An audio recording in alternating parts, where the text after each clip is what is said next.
ஒன்று தெரிஞ்சுக்கோங்க. மோடி அடிக்கடி வராரு, பேசுகிறாரு, அழிப்பேங்கிறாரு, ஒழிப்பேங்கிறாரு.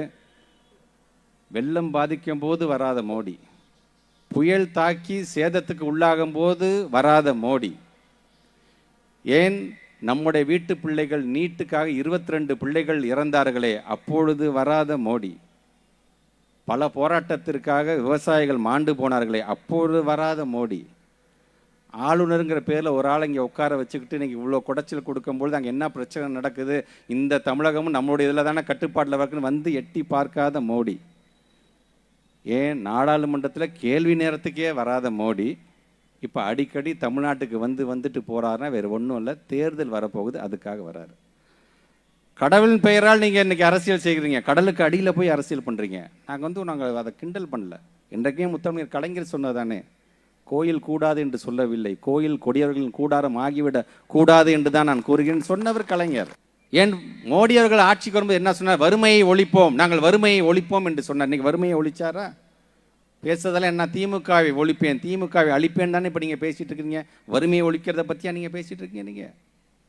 ஆக அப்படிப்பட்ட மோடி அவர்கள் அவருடைய ஒன்றிய அரசாங்கத்தினுடைய நிதி ஆயோக் என்கின்ற அந்த குழுவே சொல்லுது, ஒட்டுமொத்தமாக இந்தியாவில் வறுமையோட பாதிப்பு இல்லாத மாநிலம் எதுவென்று சொன்னால் அது தமிழ்நாடு தான்.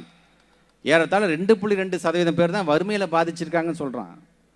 ஸோ இதெல்லாம் பார்க்கும்போது அவருக்கு ஒரு பொறாமை, என்னப்பா திராவிட மாடல் சொல்லி இப்படி எல்லாருடைய வாழ்க்கையை மேம்படுத்திட்டே போனாங்கன்னா நாங்கள் எப்படி அரசியல் செய்வது என்பதுதான் மோடியோட கவலை இன்றைக்கு.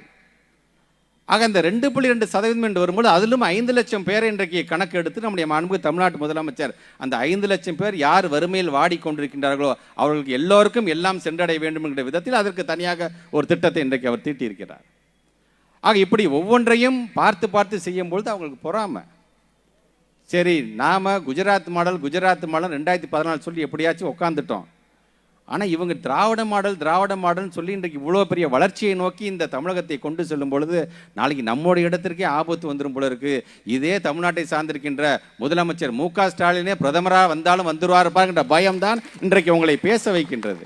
ஆனால் தான் நேற்று நான் திருச்சியில் பேசும்போது சொன்னேன், கூட்டத்தில் பேசும்போது சொன்னேன், மோடி அரசு மிரட்டுனா பயந்து போறதுக்கு நாங்கள் அண்ணா திமுக அல்ல, இது அண்ணாவின் திமுக என்று நான் சொன்னேன்.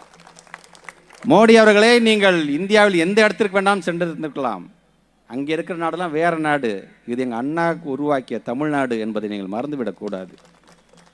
உரிமைக்காக இன்றைக்கு மாநில உரிமை என்று வரும்பொழுது ஜனநாயகத்தை பாதுகாக்க வேண்டும்.